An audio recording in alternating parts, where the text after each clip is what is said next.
So in this Google Finance tutorial video, I'll be showing you guys how to compare stocks to each other here on Google Finance. So once you open up Google Finance, if you want to find your first stock, I'll just go ahead and select Netflix as this example. So if you wanted to compare Netflix to another stock, so here's Netflix right here, where it says compare to, go ahead and press on that. And if you want to go ahead and type another stock, so I'll just go to where it says stocks right here, and how about I do Apple?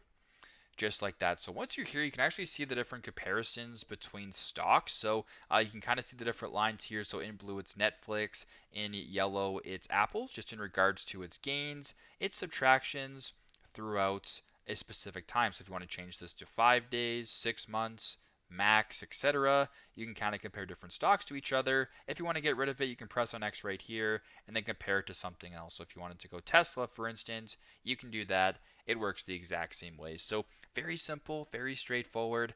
This is how to compare stocks to each other here on Google Finance. Thanks again for watching, and I hope this video helps.